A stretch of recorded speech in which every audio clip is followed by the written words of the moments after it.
Olá, a paz do Senhor, estamos iniciando mais um EBD em Síntese Podcast, Momento Pedagógico, esse espaço que é destinado a dicas pedagógicas para o enriquecimento da sua aula de EBD. Nesse espaço aqui tratamos especificamente da lição de juvenis, lição que tem a faixa etária de 15 a 17 anos. E iniciamos esse terceiro trimestre para a glória de Deus, com o tema principal norteador que diz: Conhecendo os fundamentos da fé cristã nas epístolas gerais. Então, vamos passear esse trimestre pelas epístolas gerais. Os seus juvenis já adentraram em uma epístola geral e vamos continuar nessa aula de número 2 dela. Daqui a pouco, se você não esteve na aula passada, você vai descobrir qual é essa epístola e vamos nos aprofundar cada vez mais nesse tema. Se você ainda não curtiu, curta, comente, compartilhe. Creio que é bênção de Deus para a sua vida, assim como é para as nossas vidas. Mas estou grato a Deus pela presença do meu amigo irmão Anderson Caio. Parte, senhor Anderson. Pode, Senhor Paulo, mais uma vez queremos ser grato a Deus por essa oportunidade, de estarmos aqui, de sermos edificados, também como edificar também tanto o aluno como o professor em mais uma escola bíblica dominical. Amém. E nessa lição de número 2, nós temos um tema muito importante para os nossos juvenis. O título da lição diz: Cristo entende você.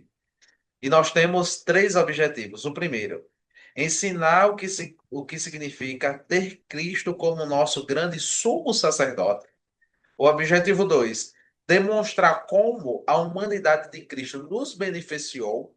E o objetivo número 3, mostrar que Cristo foi uma pessoa perfeita e nele devemos buscar ser perfeito aos olhos de Deus. Se na lição de número 1 tivemos uma ênfase nos objetivos, né, na divindade de Cristo, nessa lição número 2 vamos ter também uma ênfase na humanidade de Cristo. Na teologia chamamos essa união, né, chama-se união hipostática de Cristo, a sua natureza humana e divina. No nosso senso comum da Assembleana e Pentecostal, falamos 100% Deus e 100% homem, mas no nosso credo está a nomenclatura plenamente Deus e plenamente homem. Então, esse é o assunto que vai permear a nossa lição de número 2. Anderson Caio. Amém, Paulo. Muito boa a sua colocação, né, acerca sobre a humanidade de Jesus e sobre a sua divindade. Geralmente, Paulo, a gente coloca um percentual matemático, né, de forma errônea, né? A gente fala 100% homem e 100% Deus, né? Mas essa nomenclatura de percentual matemático, ela foi colocada num concílio, tá? Então, como o senhor mesmo falou, o correto seria a pronúncia plenamente homem e plenamente Deus. Essa é a forma correta e teológica de citar que Cristo foi homem, como também foi Deus. Quando se trata sobre a humanidade de Cristo, Paulo, é interessante que você reúna os alunos e você vai perguntar para cada aluno qual a dificuldade que ele teve na vida. Por exemplo, um vai dizer que já passou fome. Então, dentro da Bíblia, você vai trazer um versículo bíblico que se assemelhe naquilo que o jovem passou. Outro vai dizer que já se sentiu aflito. Então, você vai citar um exemplo, um versículo bíblico também que Cristo passou por aquela situação. Então, você vai ouvir a juventude, vai ouvir os juvenis, e sempre com respaldo bíblico, você vai afirmar que tudo isso que eles passaram, Jesus também passou. Também explique aos alunos, Paulo, isso é importante, né, que o professor ele possa definir o que significa sacerdote, né? Essa palavra vem do latim, né, que significa pontífice, né? E pontífice significa construtor de pontes, ou seja, construtor de pontes é aquele que fazia a ligação entre uma extremidade e a outra extremidade.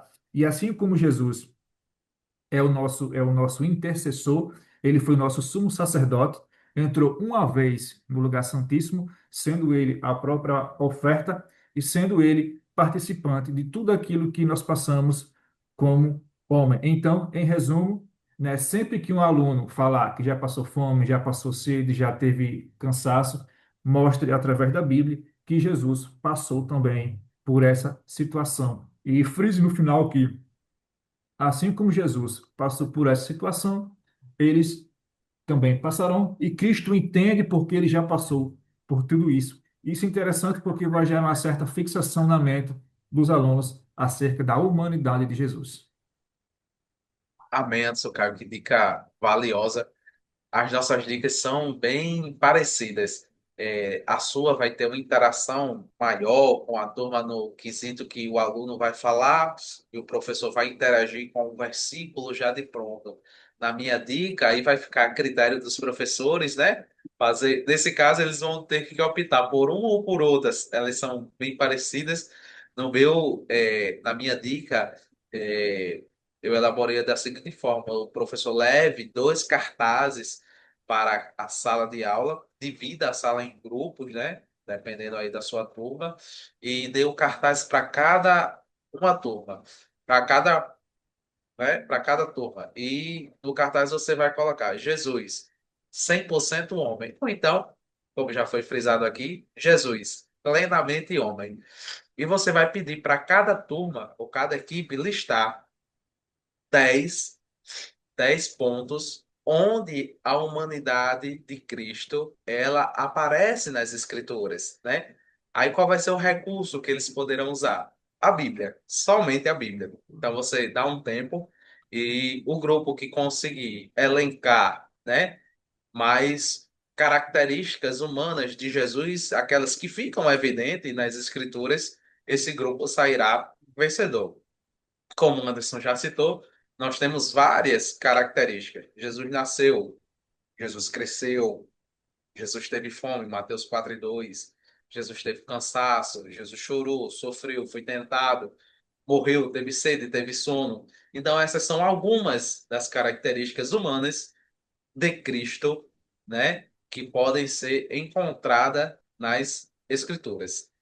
E aqui eu abro um parênteses, e se você tiver tempo na sua aula, tiver essa disponibilidade, fale também que durante a história da igreja foram levantadas heresias contra a humanidade de Cristo, né? Mas elas foram vencidas à luz da palavra. Então, essa é a dica que eu trago para vocês nessa aula de número 2. E creio, ou você pode tanto usar a minha dica como a dica de Anderson Caio, mas a palavra de ordem também que usamos aqui é adaptação. Você vai adaptar conforme a sua realidade. Então, é essa dica que nós deixamos aqui. Anderson Caio.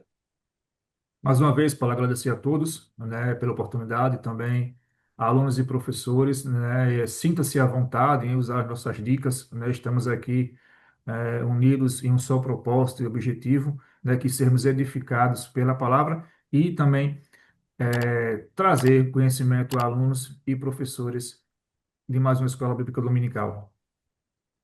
Amém. Então, ficamos por aqui.